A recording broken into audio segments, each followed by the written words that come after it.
Jadi kan kalian mencalonkan jadi presiden mahasiswa kan? Yang pendaftarannya dilaksanakan pada tanggal 1. Dari tanggal 1 sampai 4. Oke. Ini kita mulai dari pertanyaan dasar aja. Alasan daftar sebagai calon presiden mahasiswa itu apa? Oke, siapa nih? Dari Tio dulu, Oke. sebagai capres nomor 1. Baik, kalau semisal ditanya alasannya, dari saya lumayan banyak ya alasannya. Ada beberapa faktor alasan aku untuk nyalon jadi sebagai presma, yaitu pertama karena saya tuh pengen menjadi seorang yang berkontribusi tentunya dalam penggerakan kemajuan BEM, dan juga saya ingin sebagai promotor, sebagai kreator dan inovator untuk kemajuan program kerja yang ada di BEM. Dan selanjutnya saya juga ingin mengupgrading diri saya sendiri sampai mana sih diri saya itu sekarang itu, dan juga saya ingin mencoba menyelesaikan solusi-solusi yang biasanya belum saya temukan sebelumnya gitu. Dan juga saya ingin mencalonkan sebagai BEM itu, saya ingin menjadikan Badan Eksekutif Mahasiswa itu sebagai benar-benar pengayom mahasiswa, yang dimana kami sendiri menyediakan wadah bagi mahasiswa untuk mereka aspirasi seperti itu. Dan yang terakhir mungkin mencalonkan diri sebagai capresma juga bisa melengkapi cerita saya nantinya buat kedepannya, supaya bisa ada yang diceritakan kepada teman-teman, sanak saudara. Waktu saya dulu pernah mencalonkan diri sebagai capresma, seperti itu. Oke, jadi untuk nambah pengalaman juga ya, Benar sekali. memimpin sebuah organisasi dan menjadi orang nomor 1 di AK Tekstil Solo. Ya, untuk Yusril sebagai calon capres nomor 2 bagaimana? Oke, sebenarnya kalau ditanya alasannya kenapa mengajukan diri sebagai capresma ya. Yang pertama, sudah pasti saya ingin berkontribusi ya buat BEM AK Tekstil Solo, buat seluruh mahasiswa AK Tekstil Solo. Namun kalau ditanya alasan lebih spesifiknya lagi, karena pertama saya berdasarkan pengalaman yang sebelumnya, saya sudah pernah mengikuti organisasi dari SMA, dan saya merasa saya memiliki kemampuan untuk merubah secara internal BEM AK Tekstil Solo ini, dan kalau semisal pun saya nggak mencalonkan sebagai presma ya, saya akan merasa menyesal ya, karena di sisi lain saya merasa sudah punya kemampuan, dan tetapi saya tidak pergunakan itu untuk memajukan organisasi di kampus saya sendiri, dan itu merupakan satu hal yang mungkin akan saya sesali kalau semisal saya nggak mencalonkan sebagai presma. Dan mungkin seperti itu sih alasan terbesar saya kenapa mau mencalonkan sebagai presma, karena saya merasa diri saya mampu untuk merubah BEM AK Tekstil Solo ini ke arah lebih progresif, mungkin seperti itu. Untuk menjadi presiden mahasiswa ini apa yang kamu bawa, misi kamu apa? Visi kamu. Oke, ini aku dulu nih. Iya. Oke. Sebenarnya kalau visi saya sama Arum ya, kemarin kita sudah rundingkan, dan visinya itu kita ingin menjadikan Badan Eksekutif Mahasiswa sebagai wadah untuk mewujudkan mahasiswa yang berkompeten dan memiliki integritas terhadap problematika yang terjadi di lingkungan sekitar. Mungkin kalau teman-teman perhatikan ada 2 kata kunci yang penting ya di sini, adalah kompeten dan integritas terhadap problematika yang terjadi di lingkungan sekitar maupun di lingkungan mana saja teman-teman berada. Mungkin seperti itu sih yang Untuk contoh kasus kan ini Anda memiliki integritas terhadap problematika yang terjadi di sekitar. Ini contoh kasusnya seperti apa? Semisal deh, ya kita tahu ya, mahasiswa AK Tekstil Solo ini setelah wisuda akan lanjut bekerja di industri. Kita ambil contoh di industri aja. Oke. Saya menginginkan mahasiswa yang join di BEM, ketika nanti bekerja di industri, mereka bisa menjadi seorang problem solving di perusahaannya. Dan sebenarnya kalau ditanya keuntungannya, sebenarnya ini nggak ada keuntungan buat saya sendiri, ini keuntungan buat semua anggota BEM, karena ya ketika mereka bisa menjadi seorang pemecah masalah di industri, dan tentu itu menjadi suatu kebanggaan bagi setiap individu ya, dan saya rasa nggak semua orang bisa melakukan hal seperti itu. Jadi itu sih kenapa saya mengambil atau membuat visi seperti ini. Tapi untuk wadahnya sendiri bagaimana untuk menjadikan mahasiswa yang berintegritas terhadap problematika ini? Oke, itu kan wadah kan kita sebut sebagai BEM ya. Iya. Sebagai wadah, sebagai tempat untuk orang-orang mahasiswa AK Tekstil yang sebelumnya mungkin masih bingung, masih belum yakin dengan kemampuan dirinya sendiri.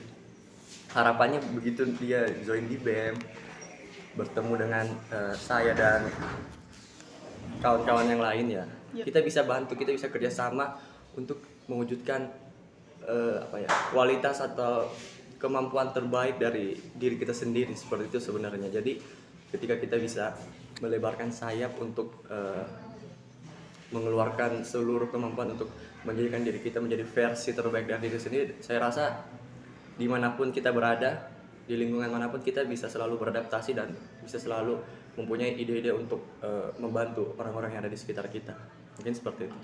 Untuk Tio sendiri visinya bisa disebutkan? Oke, terima kasih. Untuk visi dari paslon nomor 1 dari saya sama Anissa, yaitu membentuk badan eksekutif mahasiswa yang aktif sebagai pionir dalam mewujudkan mahasiswa yang berdaya saing, produktif, komunikatif sebagai penggerak aspirasi yang progresif dan bersinergi. Dalam visi yang saya sama Anissa usung ini terdapat tagline berupa penggerak aspirasi yang progresif dan bersinergi. Apa sih maksudnya tagline tersebut? Yaitu mahasiswa yang komunikatif sendiri akan mampu menyampaikan dan menyalurkan aspirasi-aspirasi mereka, yang mana aspirasi tersebut dapat berguna untuk kemajuan BEM itu sendiri. Oleh karena itu, jadi dari kita sendiri akan membuat seperti media yang dimana media tersebut berguna sebagai penggerak aspirasi mahasiswa, yang mana aspirasi mahasiswa ini adalah penopang utama dari kemajuan badan eksekutif mahasiswa sendiri dan kemajuan dari kampus kita sendiri, seperti itu. Untuk medianya itu berupa apa?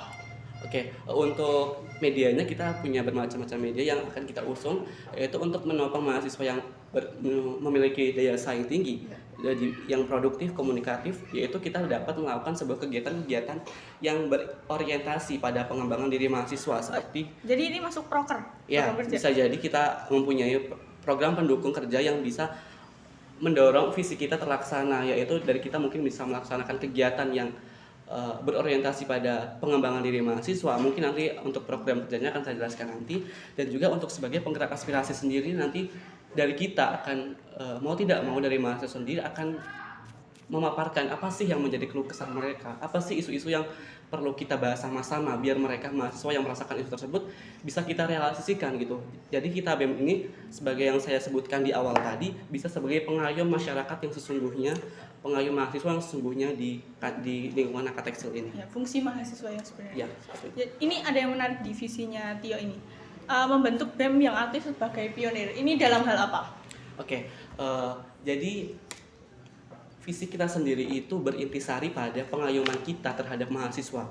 Jadi yang dimaksud dari aspek pionir dalam mewujudkan mahasiswa itu kita sebisa mungkin dalam melaksanakan program kerja atau visi misi ke depan, kita melibatkan mahasiswa dalam segala kegiatan, seperti kegiatan yang dimana kegiatan tersebut memiliki feedback sendiri, manfaat sendiri yang berguna untuk mahasiswa ke depannya. Mungkin mahasiswa kita kan nantinya bakal harus dituntut untuk siap di bidang industri, di bidang kedepannya. Maka dari itu dari kita sebagai pionir dalam arti mempersiapkan mereka untuk ke dunia mereka di industri nanti, seperti itu. Untuk contoh wadah untuk membentuk BEM sebagai pionir itu ya, ataukah akan ada seperti seminar seperti itu atau ada wadah lain? Oke, untuk wadahnya pasti kita akan menyusun beberapa kegiatan mungkin yang disebutkan oleh Kak Omi tadi seperti webinar. Mungkin jika kita memungkinkan kita bisa melakukan seminar, bahkan yang dimana webinar yang kita usung nanti itu bisa berguna untuk mereka, yang dimana bisa dipergunakan di industri maupun di diri mereka sendiri untuk upgrading diri mereka, seperti itu. Ini untuk Yusril nih, aku udah baca misinya. Ini ada hal yang mau aku tanyakan sebenarnya. Ini ada salah satu misi yang berkaitan dengan memotivasi mahasiswa, ya. Itu untuk metodenya yang dilakukan seperti apa, atau wadahnya atau seperti apa? Mungkin yang dibunyinya yang memotivasi seluruh mahasiswa Angkat Tekstil Solo agar berperan aktif ya dalam setiap kegiatan kemahasiswaan. Iya. Kalau ditanya metodenya, sih gini loh. Sebenarnya mahasiswa itu mau ikut dalam suatu kegiatan karena mereka melihat ada hal yang menarik di situ. Karena mereka melihat ada hal yang sekiranya mereka butuhkan untuk menjadi seorang mahasiswa. Nah, karena kita udah tahu poin-poinnya seperti itu ya, bahkan kami dari Badan Eksekutif Mahasiswa harus memikirkan kegiatan-kegiatan yang sekiranya mahasiswa butuhkan, misal seperti itu. Terus kegiatan-kegiatan yang menarik dengan tentunya ini mengikuti zaman kekinian ya, dikemasnya seperti itu. Karena kalau kegiatannya monoton atau seperti itu saja, mahasiswa pun akan kurang excited untuk mengikuti kegiatan tersebut. Jadi kalau ditanya gimana sih cara memotivasinya, jawabannya simple sih sebenarnya. Kita sediakan apa yang mereka butuhkan, kegiatan apa yang mereka butuhkan kita buatkan seperti itu. Jadi kalau seperti itu nggak perlu kita kayak berteriak terus buat jargongan terus sebar kesana sini pamflet. Tapi kalau kita bisa sediakan apa yang mereka butuhkan ya pasti mereka join sih, karena pada hakikatnya pun manusia pun seperti itu, mereka selalu mencari hal-hal yang mereka butuhkan kemudian diaplikasikan ke kehidupan sehari-hari ya. Mungkin untuk secara garis besarnya seperti itu caranya. Oke, jadi ini untuk misinya Yusril sendiri itu ada dua, memotivasi seluruh mahasiswa dengan memotivasi sesama rekan. Itu apakah sama atau berbeda ini? Sebenarnya kalau dibaca sebenarnya kurang lebih sama ya, cuma perbedaannya di penggunaan tata bahasa. Mungkin kalau yang memotivasi seluruh mahasiswa sama memotivasi sesama rekan mahasiswa. Yang poin kedua kan ini agar menumbuhkan daya saing yang tinggi di era teknologi yang dinamis kan. Itu kan berarti salah satu caranya agar kita bisa merangsang pertumbuhan daya saing tinggi di kampus ini ya, kita adain kegiatan-kegiatan. Mungkin udah sering sih diadain kayak seminar, webinar atau hal-hal yang berkaitan lainnya. Tapi saya pikir masih banyak lomba-lomba lain yang bisa kita adain untuk internal kampus, misal lomba debat antar kelas. Itu kan pasti akan menjadi satu tantangan baru bagi setiap mahasiswa untuk mengemukakan pendapat, untuk mengeluarkan argumen-argumen yang mereka yakini seperti itu kan. Dan saya rasa itu pengembangan diri yang cukup bagus, karena public speaking sekarang pun di industri sangat-sangat dibutuhkan gitu kan. Jadi iya, dan menentukan juga ya. Iya, banyak. Sebenarnya kalau dipikir lagi banyak cara untuk membuat mahasiswa ini bisa daya saingnya bisa tinggi, kita bisa rangsang dengan berbagai kegiatan dan tentunya harus menarik, karena ya kalau menonton saja pasti mereka juga akan terkesan ya udahlah ini kan udah biasa kita nggak perlu ikut. Tapi kalau kita buatnya dengan semenarik mungkin, dengan hal-hal yang bisa mereka gunakan bukan cuma untuk hari ini, minggu depan, tapi bisa sampai 1, 2, atau 10 tahun ke depan, saya rasa mahasiswa-mahasiswa ini akan tertarik untuk mengikuti kegiatan-kegiatan kami seperti itu. Untuk misinya Tio, itu ada salah satu misi yang sama, cuman bedanya hanya kalau punya Tio di era industri 4.0, kalau punya Yusril di era industri yang teknologi yang dinamis. Apakah ini sama atau ada sesuatu yang lain di misinya Tio ini? Oke, dalam konteksnya sendiri mungkin bisa saya bacakan, memotivasi sesama rekan mahasiswa agar menumbuhkan daya saing tinggi dan produktivitas melalui kegiatan pengembangan diri yang berdampak di era industri 4.0. Seperti itu ya. Mungkin tidak bisa kita pungkiri juga ya buat mahasiswa arsitektur ini nantinya yang akan bekerja di industri, apalagi sekarang kondisi industri kita sudah menginjak industri 4.0, pengembangan diri yang berdampak pada era industri itu sangat-sangat dibutuhkan sekali. Bukan mereka yang harus menyediakan media, harusnya dalam pengembangan diri mereka menuju industri 4.0 seperti itu. Mungkin jika dibandingkan dengan punya industrial, dalam konteks artinya itu kurang lebih sama, namun dalam misi kita yang kita usung mungkin lebih ke penekanan pada industri 4.0 itu tersendiri. Dikarenakan itu tadi yang saya omongkan, mahasiswa arsitektur ini output yang dihasilkan oleh kampus kita adalah sebagai pekerja, sebagai pelaku industri, yang dimana industri kita itu sekarang udah di 4.0 gitu loh. Jadi supaya mereka juga bisa bersaing di sananya di industri dan di kampus tersendiri, kita harus bisa melakukan media yang dimana media tersebut itu bisa berpotensi untuk mengembangkan mahasiswa di era 4.0. Mungkin yang dimaksud di era industri ini tidak hanya melulu tentang mereka di industri. Mungkin dari kita sendiri, misi yang nomor 1 ini bisa kita usung untuk pengembangan diri pribadi mereka sendiri gitu. Sebagaimana kita bisa ambil contoh, suatu mahasiswa itu perlu banget loh ternyata public speaking. Kita nggak bisa pungkiri mahasiswa itu adalah pionir yang dimana mereka itu dibuktikannya dengan cara mereka speak up tuh gimana sih. Mahasiswa itu tuh ternyata itu nggak kayak siswa sebelumnya kayak SMP, SMA yang mereka tuh hanya menerima kebijakan, menerima apa yang udah dibentuk gitu loh. Jadi mahasiswa ini dituntut untuk berani berani speak up untuk kedepannya apa sih yang mereka isu-isu yang menurut mereka tuh kurang relevan untuk diri mereka sendiri. Jadi dari kita sebisa mungkin mendorong mereka untuk berspeaking sendiri, speak up melalui media-media yang berorientasi atau berintisari pada pengembangan industri 4.0 seperti itu. Ini oke. Ini kalian kan calon presiden mahasiswa, entah siapa yang terpilih ya. Untuk jadi sebagai seorang presiden mahasiswa itu arti mahasiswa bagi kalian masing-masing itu gimana? Mungkin bisa dimulai dari Yusri. Oh ya, aku ya, oke. Ini mungkin kita persempit aja. Mahasiswa AK Tekstil Solo. Iya, oke. Bagi saya mahasiswa AK Tekstil itu artinya apa sih, gitu lah. Oke, jadi gini, bagi saya pribadi ya, dari perspektif saya melihat AK Tekstil Solo ini sebagai kampus untuk melahirkan sumber daya manusia yang kompeten. Dan sumber daya yang kompeten perlu kita ketahui itu adalah aset negara. Karena ya sumber daya manusia yang kompeten ini akan menjadi pendorong atau menjadi rangsangan di kemudian hari, dan 20 tahun dari sekarang pun para pejabat negeri yang sedang duduk sekarang di DPR, MPR mungkin pasti posisinya akan diisi oleh mahasiswa-mahasiswa generasi sekarang. Jadi kalau ditanya apa sih artinya mahasiswa AK Tekstil Solo, singkat aja aku. Menurut saya mahasiswa AK Tekstil Solo itu apa? Sumber daya manusia yang kompeten, itu aja. Sumber daya manusia yang kompeten. Oleh sebab itu kami dari BEM itu terus berusaha untuk benar-benar bisa mencapai kata kompeten ini dengan segala kegiatan yang kita buat, dengan segala kegiatan untuk pengembangan diri mahasiswa-mahasiswa AK Tekstil agar supaya seperti slogan AK Tekstil ya, kompeten dan siap kerja. Jadi saya berharap seperti itu, maksudnya bisa mencapai tujuan bersama, bukan cuma tujuan kami tapi juga tujuan kampus ya. Jadi mungkin seperti itu sih menurut saya arti dari mahasiswa AK Tekstil Solo ini. Oke. Kalau untuk Tio nih, arti mahasiswa untuk Tio itu sendiri seperti apa? Oke, baik. Sebenarnya mahasiswa itu ya, mahasiswa seperti kata sendiri mahanya siswa. Gitu. Yang tadi yang disebutkan Yusril sebagai yang kompeten itu benar sekali, saya setuju. Tapi juga bisa disebut mahasiswa itu sebagai agen of change atau agen perubahan.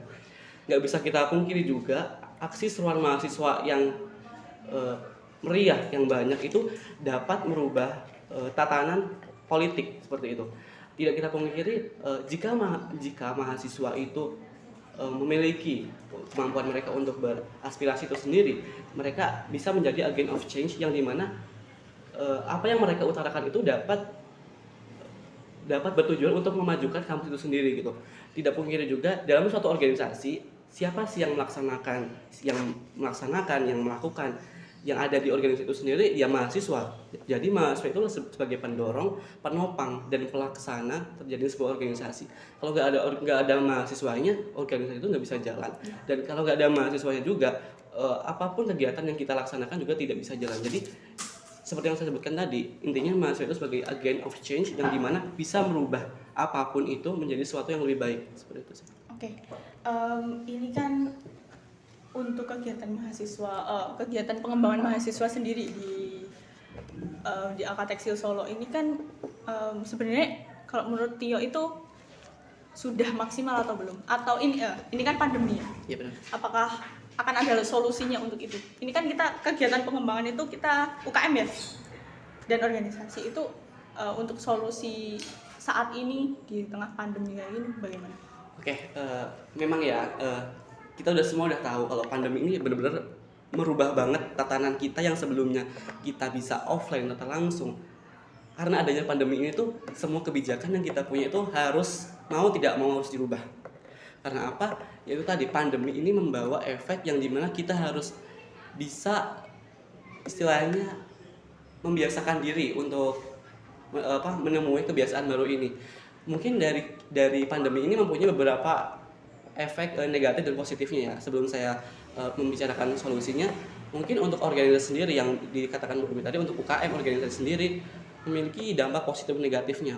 Mungkin dari dampak positifnya dari kita sendiri bisa lebih melek terhadap teknologi yang dimana sebelumnya kita rapat hanya offline bertemu langsung. Jadi dengan adanya pandemi ini kita tahu, oh ternyata kita bisa rapat melalui media Zoom ya, kita bisa rapat melalui media Gmeet dan sebagainya. Itu sisi positifnya. Namun juga nggak dipungkiri ada hal negatif yang ditimbulkan dari pandemi ini. Contohnya apa? Kuliah untuk rapat online ini sangat-sangat tidak efektif dibandingkan rapat offline. Dikarenakan apa? Mahasiswa atau organisasi yang di dalamnya itu, jadi dari awalnya mahasiswa itu yang offline itu mereka aktif dalam berpendapat, karena online ini mereka jadi kehilangan motivasi untuk berpendapat dalam organisasi. Dikarenakan kita tidak tahu kendala-kendala masing-masing yang dimiliki oleh mahasiswa. Mungkin ada yang jaringannya tidak bagus, mungkin mereka juga kurang melek teknologi. Jadi mereka yang sebelumnya sangat aktif, sangat bisa berkontribusi di BEM atau di organisasi UKM yang ada di Jakarta Gil Solo, jadi mereka tuh kehilangan motivasi akibat adanya pandemi ini gitu. Mungkin untuk bicara solusi yang perlu sekali untuk di situasi seperti ini adalah pertama komunikasi dan koordinasi. Itu adalah sangat penting, di mana organisasi itu bisa jalan karena adanya komunikasi dan koordinasi antar anggota. Jadi seperti itu. Mungkin karena kita tidak bisa bertatap muka, karena hal apapun itu bisa kita bicarakan dengan baik dengan bertatap muka, karena kita bisa tahu bagaimana keadaan seorang tersebut lewat tatap muka. Jadi mungkin dengan adanya pandemi ini kita bisa lebih sering-sering untuk berkomunikasi melalui forum rapat, bisa kita lakukan skala rutin biar komunikasi yang ada di organisasi itu nggak miskom gitu loh, karena itu emang benar-benar pilar yang paling kita butuhin, koordinasi dan komunikasi, mungkin seperti itu. Oke, untuk Yusril nih, saya mau tanya sama Yusril, kalau kuliah kan masih online ya kalian ya? Iya benar. Okay. Itu online terus sudah 1 tahun kita online. Dan ini untuk setelah kamu misal nih ada salah satu dari kalian, jadi untuk menurut Yusril apakah bakal ada gerakan untuk kita offline atau tetap mau online terus, atau mau ada solusinya nggak? Karena kan kita online banyak kendala juga kan ya. Itu dari Yusril gimana? Oke, jadi pertanyaannya adalah apakah ada solusi biar kampus mengizinkan kita offline gitu ya? Mungkin saya kira begini ya. Pertama yang harus sama-sama kita pahami bahwasanya keputusan untuk sekolah daring ini atau belajar online ini bukan keputusan kampus, tapi itu keputusan dari pemerintah, oke? Jadi kalau semisal ditanya apakah ada solusi untuk supaya kampus mengizinkan kita belajar offline, ya mungkin kita harus punya koneksi kali ke pemerintah untuk agar bisa merubah peraturan ini, karena untuk bisa merubah peraturan dari pemerintah itu ya kita harus punya power yang benar-benar tinggi gitu loh kan.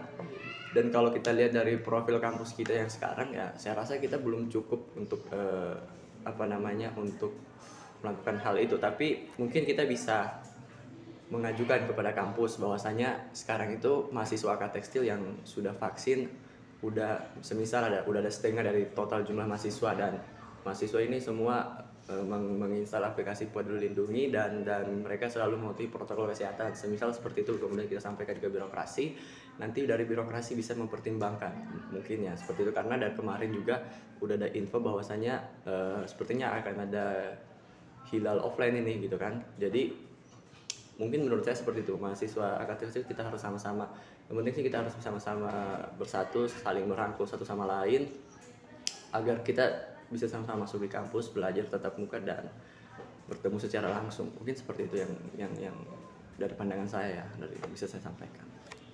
Oke, ini sebenarnya pertanyaan yang cukup menarik bagi saya sih. Ada pertanyaan sebenarnya apa yang dibutuhkan mahasiswa saat ini?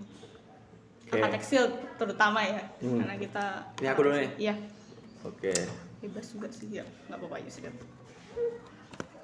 Apa sih yang dibutuhkan mahasiswa angkatan tekstil gitu kan?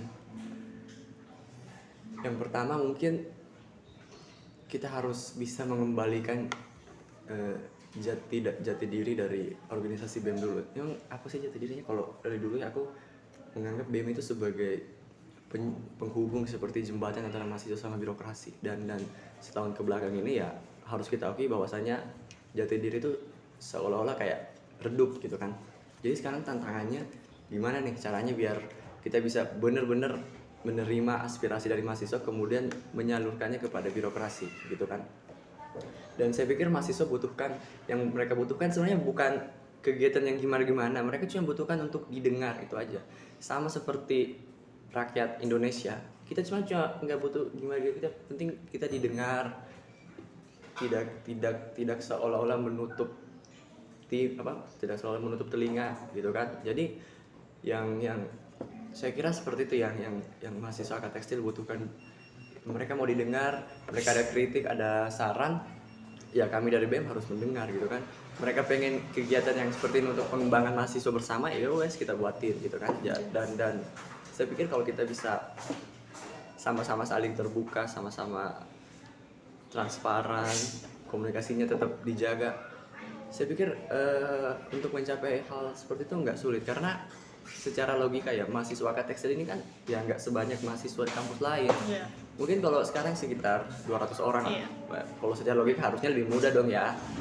Tapi kan ini kok nggak bisa ya. Karena itu sebenarnya, karena kita harus harus ada seseorang yang benar-benar bisa merangkul seluruh mahasiswa, benar-benar bisa merangkul secara tulus gitu kan. Dan saya pikir ketika kita menemukan sosok pemimpin seperti itu, insya Allah mahasiswa angkat tekstil dan seluruh ormas angkat tekstil bisa sejalan gitu kan. Ini aku mau tanya hal yang agak sensitif untuk badan eksekutif mahasiswa. Oke. Untuk aspirasi kali ini, tahun ini, kira-kira sudah maksimal atau belum? Dari aku lagi? Iya, penyampaian aspirasi ke birokrasi. Enggak. Yang kita kan sebagai jembatan ya. Jadi untuk aspirasi tahun ini bagaimana? Kalau saya sebagai pengurus BEM periode 2020-2021 ya, kita harus mengakui bahwasanya aspirasi mahasiswa ini belum maksimal. Karena banyak sekali faktor yang menjadi penghambat kita menyampaikan aspirasi mahasiswa. Mungkin dari pandemi, sulitnya bertemu secara langsung, kalaupun bahasnya secara online tapi nggak semuanya hadir, kalaupun semuanya hadir tapi nggak cuma 1-2 orang yang aktif. Terus belum lagi ditambah jadwal prakerin yang membuat seluruh pengurus BEM menjadi tersebar kemana-mana kan. Seluruh kota ya, beda provinsi juga. Jadi saya pikir kalau ditanya udah maksimal belum, sayang sekali belum ya. Karena tapi apakah itu hal yang harus kita harus kayak kita sesali? Saya pikir enggak ya. Yang penting kita jadikan pelajaran karena itu yang penting. Apapun kejadian yang sudah kita alami, selama kita bisa memetik suatu pelajaran dan berniat untuk tidak mengulangi, saya yakin kita bisa selalu untuk bertumbuh. Mungkin seperti itu yang menurut saya. Untuk pengembangan aspirasi ini kan masuk ke misi kalian berdua ya. Untuk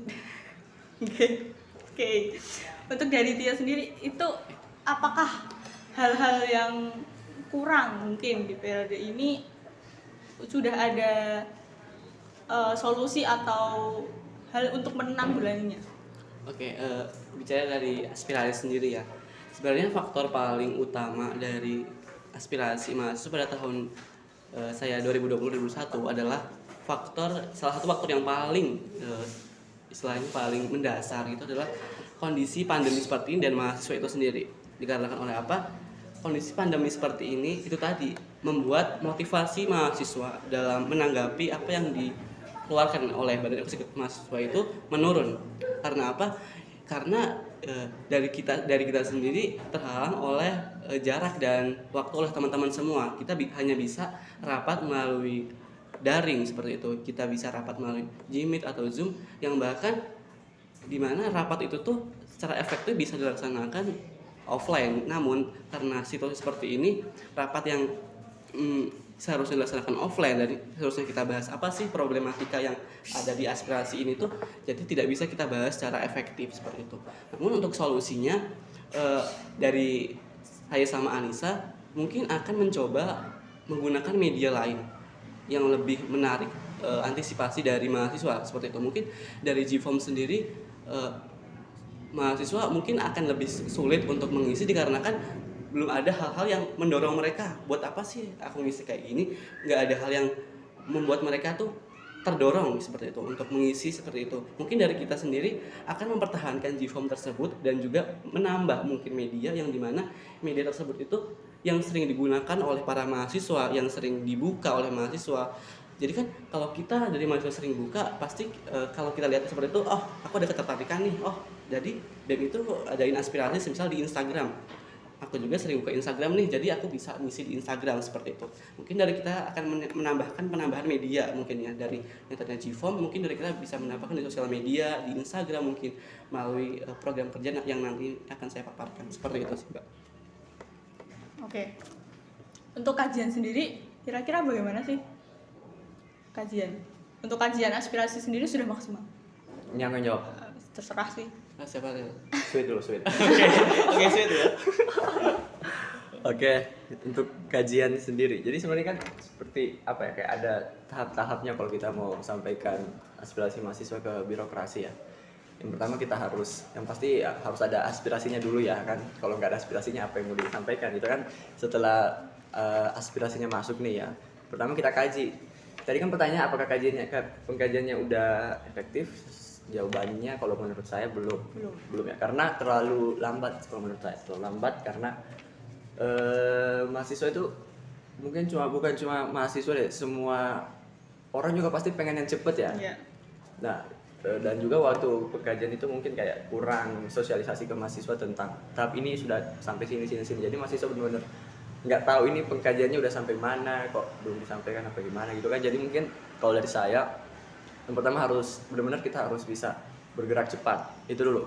Saya pikir kalau bergerak cepat ini manfaatnya bukan cuma di sekarang di kampus, tapi pada saat di industri pun kalau kita melakukan suatu pekerjaan dan sudah terbiasa untuk menuntaskan pekerjaan dengan cepat, saya pikir itu hal yang bagus bagi diri kita sendiri dan untuk rekan-rekan lain seperti itu. Jadi mungkin yang pertama itu harus bisa bergerak cepat, kemudian penyampaiannya ke mahasiswa itu harus lebih sering. Bahwasanya kita sampaikan ke mahasiswa bahwa aspirasi ini sudah masuk, sedang kita lakukan proses pengkajian. Jadi teman-teman mungkin bisa menunggu gini. Jadi mahasiswa itu nggak seperti oh iya aspirasi kita didengar kok, cuma memang ada waktu yang harus kita butuhkan untuk melakukan proses pengkajian. Seperti itu sih kalau dari aku. Jadi ini kan mau open recruitment ya, jadi iya nggak apa-apa ya udah bocor dong. Aduh. Iya kita mau open recruitment kan. Yeah. Untuk dari Kastrat, untuk di bagian Kastrat itu perlukah pengembangan lebih mencari orang yang emang benar-benar bisa untuk melaksanakan hal itu atau bagaimana? Atau kita ada upgrading di Kastrat? Oke, namanya aja Kastrat ya, kajian strategis, di mana divisi itu tuh tidak semudah yang kita tahu gitu loh, dari namanya Kastrat. Jadi setiap isu yang ada di divisi tersebut tuh harus kita kaji sehingga isu yang ada itu bisa kita sampaikan ke mahasiswa. Karena tidak semua mahasiswa itu tuh bisa ditempatkan di Kastrat tapi mampu gitu. Jadi dari kita mungkin dari namanya sendiri ya, kajian strategi, kita harus melakukan kajian-kajian yang dimana kajian tersebut itu kita harus memerlukan SDM yang dia itu tuh mau berusaha, mau mengembangkan isu-isu yang ada itu, supaya apa sih hasilnya dari Kastrat itu bisa mereka implementasikan, bisa mereka realisasikan ke mahasiswa gitu. Jadi buat mungkin nanti di open recruitment ya, kalau pandangan saya dan Anissa, kalau di Kastrat mungkin yang kita cari adalah dari pribadi mereka sendiri. Kalau masalah banyak atau tidaknya orang itu tuh tidak menjamin sebuah organisasi itu bisa berkembang. Yang penting dalam diri mereka mempunyai keinginan, kemampuan yang benar-benar mau. Jadi tuh kalau kamu mau, apapun bakal santai gitu deh. Semisal contoh gampangnya, aku mau masuk ke, misalnya aku mau main ke tempat wisata A, aku mau banget, walaupun misalnya ada perintangan A dan B, yang penting dari aku tuh punya usaha buat mencapainya gitu loh. Itu pun juga bisa dimanfaatkan di organisasi. Aku mau banget buat di BEM. Jadi kalau kamu mau aja, mau dulu dan niat, pasti kamu mau di Kastrat itu mempunyai suatu potensi yang bisa kamu tuangin di Kastrat tersebut. Gitu sih. Oke. Entah siapa yang menjadi ya Oke. Karena aku juga ada hak pilih ya. Iya. Udah yudisium guys. Kasihan ya Mbak. Iya nggak apa-apa. Sangat disayangkan. Netral aja jadinya. Iya, benar. Saudara. Tidak mendukung salah satu. Oke. Kalau salah satu dari kalian naik atau ya kalian berdua, kalau misal kalian naik salah satu dari kalian, Iya. itu untuk di BEM sendiri ya, itu apakah akan ada sesuatu yang baru, mungkin proker baru yang mungkin kemarin-kemarin belum ada, atau kalian mau adain di badan kalian? Oke, dari saya sendiri mungkin ya. Ya bebas.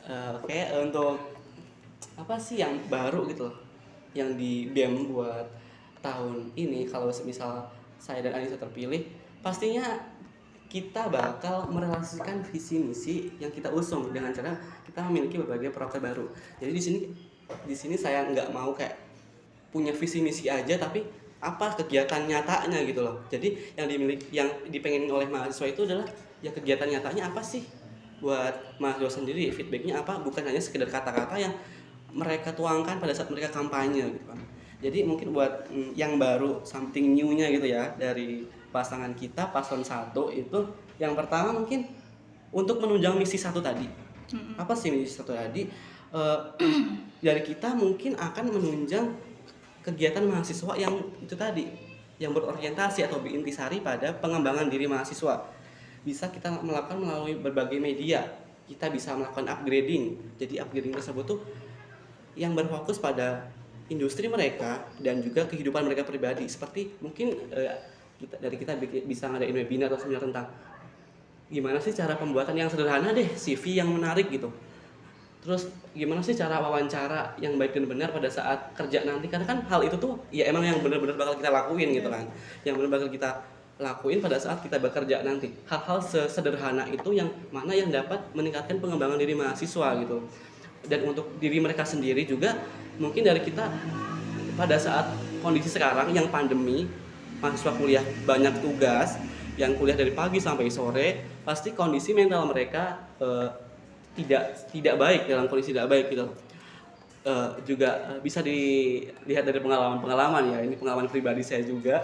Kondisi mahasiswa itu sangat terganggu karena kondisi pandemi seperti ini, tugas yang banyak, kita dituntut untuk siap untuk PKL. Nah, dalam konteks mahasiswa arsitektur sendiri ada PKL, ada kita melaksanakan banyak tugas, banyak ulangan gitu kan. Itu yang pasti berdampak pada psikis kita sendiri nggak sih? Buat teman-teman sendiri gimana? Pasti kayak gitu tuh sangat berpengaruh banget buat mental kita gitu. Jadi dalam kegiatan yang bisa kita laksanakan itu adalah kegiatan yang berorientasi buat mereka gimana sih caranya menanggulangi mereka mental mereka gitu loh. Pada webinar mungkin yang mental health, yang menyangkut kesehatan mental seperti itu. Karena di umur-umur kita yang sekarang itu ini sangat-sangat penting sekali mungkin ya, sangat-sangat penting sekali dikarenakan ya itu gitu benar kan, sekali ya. karena kondisi seperti itu ya emang nggak lepas dari umur kita sekarang seperti itu. Mungkin gitu Mbak, mungkin ada lagi dari kita bisa melaksanakan untuk koordinasi buat 3 ormas pada organisasi UKM melalui open forum. Jadi dari kita sendiri akan ngadain forum yang dimana forum tersebut itu isinya itu ya 3 ormas dan UKM yang bisa meningkatkan koordinasi dan harmonisasi dari 3 UKM tersebut. Mungkin bisa kita lakukan berkala seperti 3 bulan sekali, atau kita bisa lakukan informal atau formal. Jadi seperti itu. Mungkin dari yang intinya tuh dari kita tuh ingin melakukan sesuatu yang baru yang berorientasi pada mahasiswa seperti itu.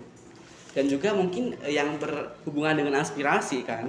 Aspirasi itu kita punya gagasan baru yaitu namanya tuang aspirasi.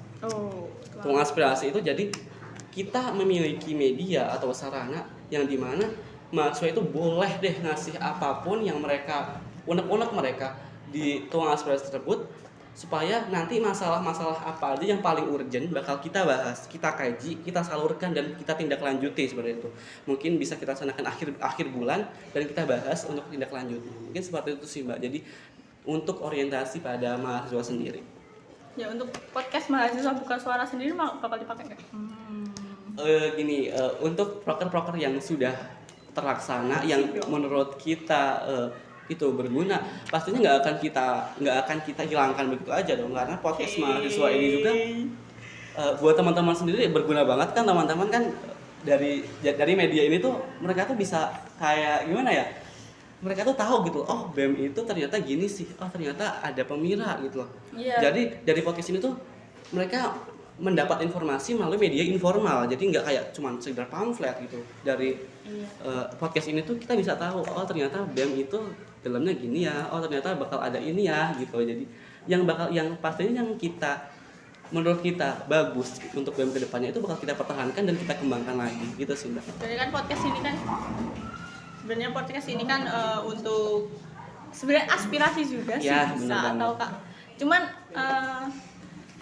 ada 1-2 kendala yang bikin kenapa podcast ini menjadi kurang maksimal. Ya, Saya akui sendiri ya, Iya. aku akui sendiri emang kurang maksimal karena ya ada 1-2 hal. Iya, benar. Ada kita PKL, terus kita juga online kan. Iya benar. Nggak selalu di kampus gitu. Jadi saya sangat berharap loh Oke, gimana Mbak? podcast ini bisa lanjut sih. Oke, jadi untuk harapan di BEM sendiri bagaimana? Ya, Ini aku yang jawab. ya, Ya oke.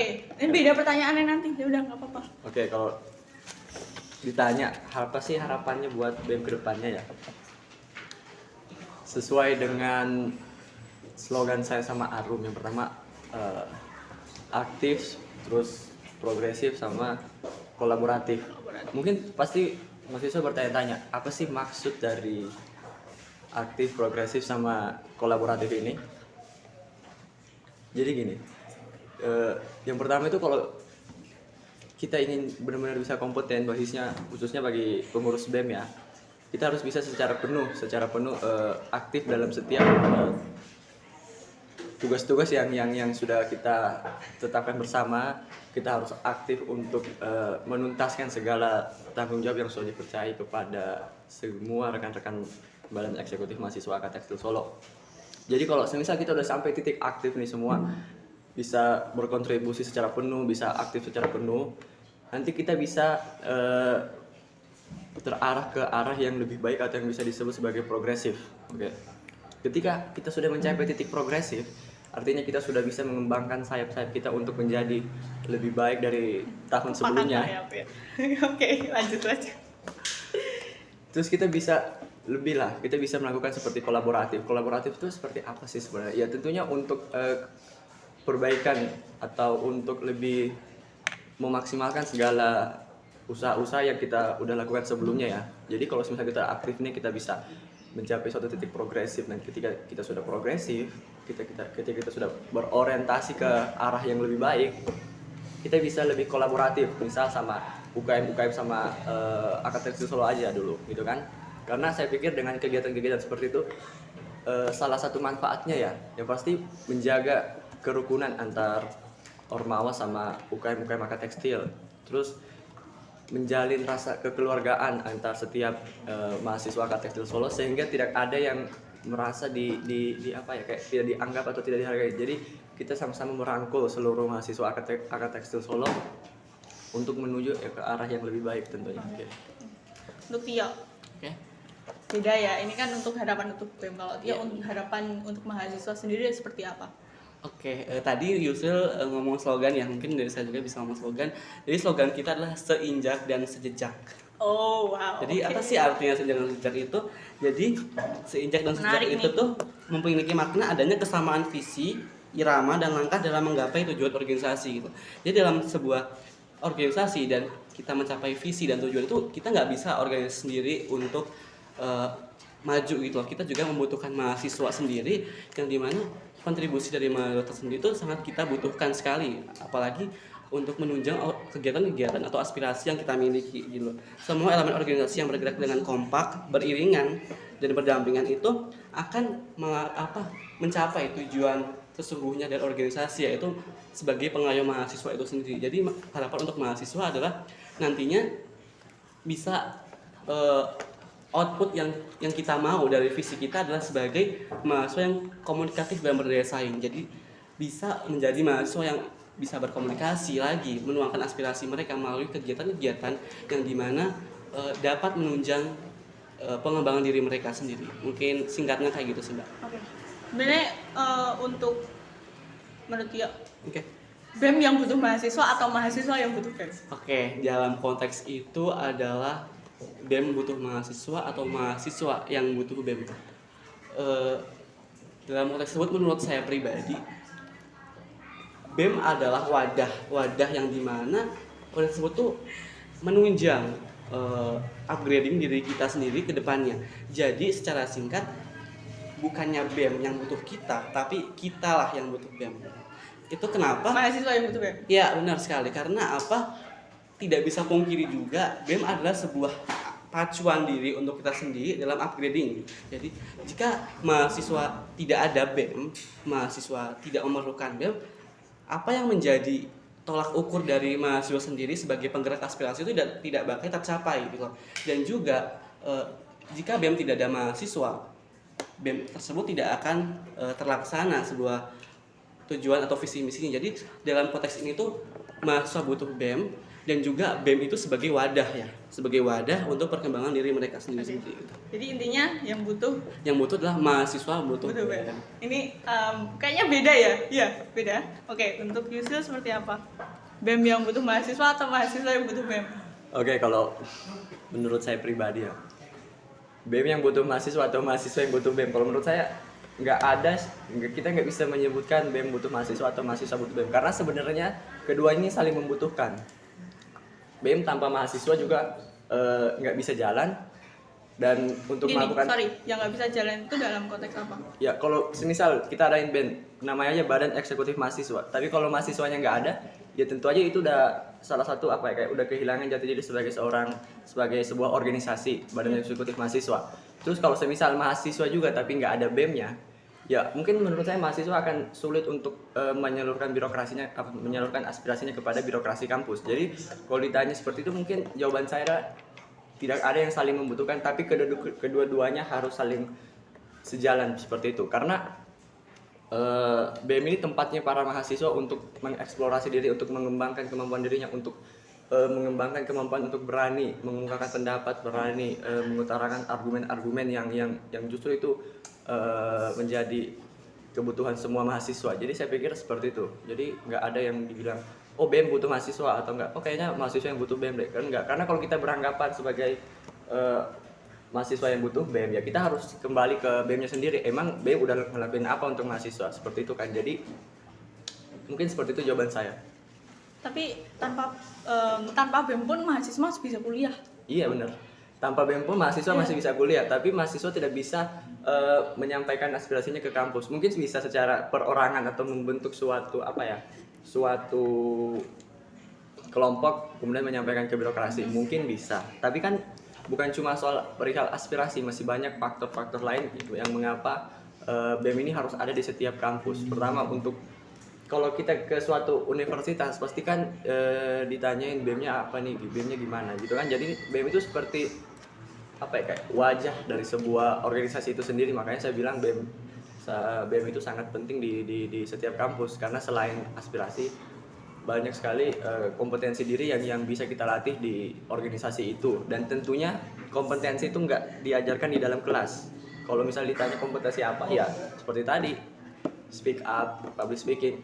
Kalau saya pribadi, saya nggak pernah mengikuti kelas belajar ngomong. Gimana sih caranya ngomong, gimana sih caranya mengemukakan pendapat, gimana sih caranya memperdebatkan sebuah argumen, gimana caranya supaya orang mau mengikuti argumen kita, itu sama sekali belum pernah. Murni dari setiap organisasi yang saya lewati selama beberapa tahun ini, dan saya pikir seperti itu manfaatnya. Mungkin kalau ditanya soal profit, kita nggak akan pernah, mungkin siap-siap aja kecewa kalau berharap masuk BEM terus ada profitnya. Tapi profit yang saya maksud sini adalah lebih ke pengembangan diri teman-teman. Karena kalau berupa uang itu apa sih, kayak berapapun nominalnya pasti akan habis. Tapi kalau ditanya soal ilmu itu sampai tua, sampai kakek, sampai mati akan selalu kita bawa seperti itu. Makanya mungkin seperti itu jawaban saya kenapa BEM ini harus selalu ada di setiap kampus, khususnya K Tekstil. Oke. Ya, tidak terasa ya, lebih dari 40 menit. Ya, kok sebentar sih Kak. Enggak, iya. Ya. Pertanyaan terakhir, ini terakhir. Katanya 2 jam. Nanti diulang lagi. Ya. Pertanyaan terakhir. Apakah yang kalian berikan sebagai kalian mendaftar sebagai presiden mahasiswa, yang kalian bawa, yang akan kalian berikan itu apakah sudah menjawab semua yang dibutuhkan mahasiswa? Aku. Dari yang nomor 1 nih. Oke. Dari Oke. Tio. Makasih Kak Uwi atas semangatnya.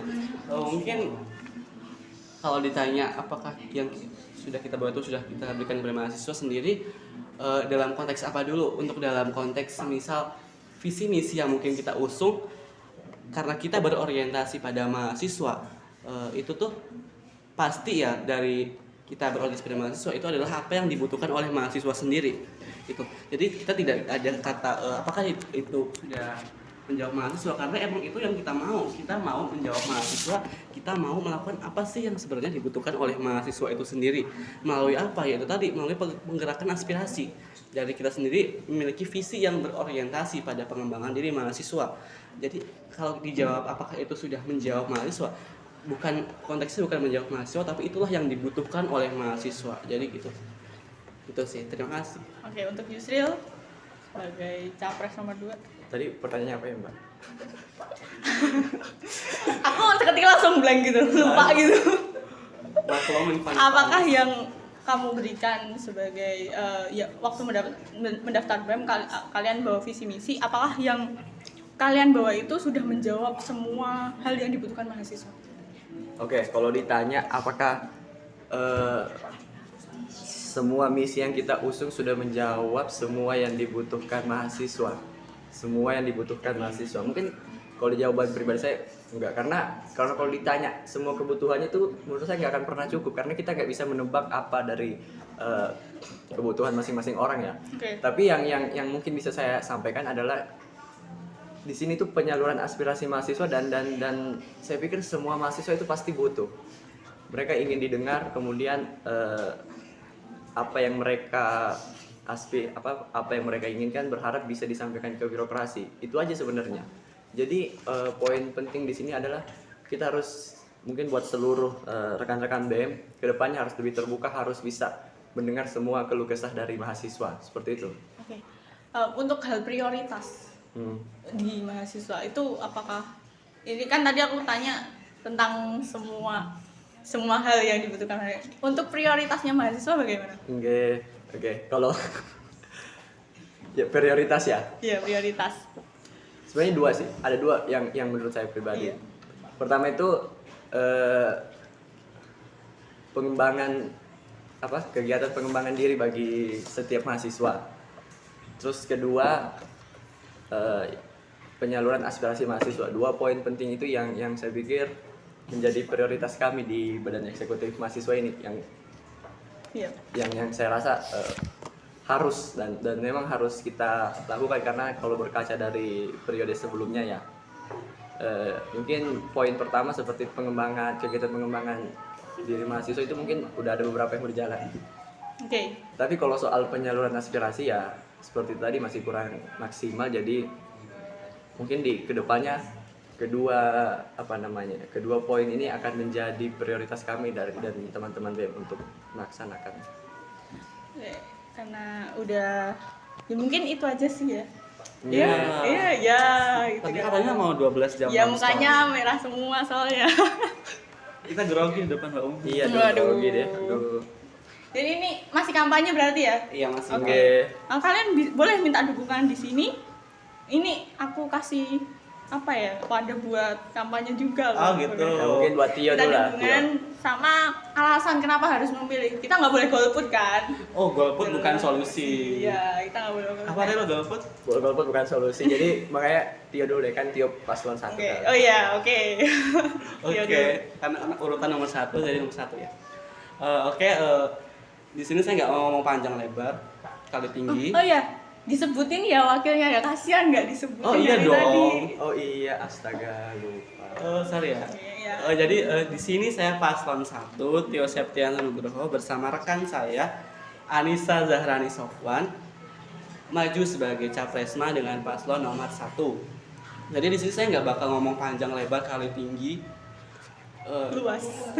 Ya. Intinya seperti slogan kita, seinjak dan sejejak. Kalau kalian menentukan pilihan kalian untuk paslon 1, maka ayo sama-sama kita untuk menginjakan kaki bersama seperti itu untuk memajukan kampus kita dan kita menjadi lebih baik. Jadi jangan lupa teman-teman, tanggal 19 ya, tanggal 19 September tuangin deh aspirasi kalian, tuangin hak pilih kalian untuk memilih menurut kalian siapa sih yang lebih pantas gitu untuk memimpin BEM ke depannya gitu. Jadi dari kita mungkin itu saja, jangan lupa pilih pasangan nomor 1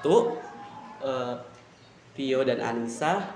Jangan lupa untuk pokoknya yang ada gambar aku sama Anissanya dipilih ya teman-teman. Ada gambar badaknya. Yang asli. Oke, mungkin itu aja. Mungkin silakan Yusril buat promosi. Yuk, silakan Yusril. Oh iya, ini terutama untuk angkatan 6 dan 7 ya, karena angkatan Ya, 6 benar. udah tidak boleh nyoblos. Buat maba semuanya jangan lupa buat milih ya. Jangan golput. Benar. Oke, yuk. Yusril. Paslon nomor 2. Oke, ini tadi alasannya kenapa sih harus milih nomor 2 ya, gitu ya? Iya. Dan kenapa sebenarnya alasan untuk tidak golput? Karena kalau ditanya kenapa alasan tidak golput, karena ya golput itu seperti tadi bukan solusi. Golput itu bukan solusi, artinya ketika kalian tidak bisa menentukan sebuah pilihan, dan itu menurut saya akan menjadi sebuah masalah besar ya di kehidupan masing-masing orang. Jadi Jangan golput ya. pokoknya jangan golput lah, gitu kan. Oke, silakan minta dukungan ya. Jadi saya dan Kak Arum ya, sebagai Cawapresma BEM Angkatan Solo 2021-2022 memohon doa dari seluruh mahasiswa Angkatan Solo, terutama dari angkatan 6 sama angkatan 7. Kenapa sih kalian harus milih nomor 2? Jawabannya simpel sih, Kak.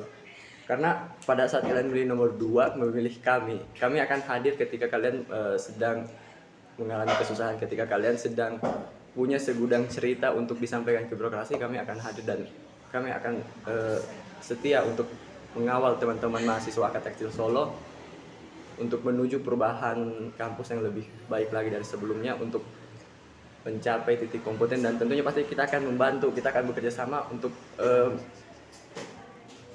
membuat kegiatan-kegiatan yang insya Allah buat teman-teman dari angkatan 6 sama angkatan 7 itu akan bermanfaat, bukan cuma hari ini dan esok, tapi akan bermanfaat di industri, bahkan setelah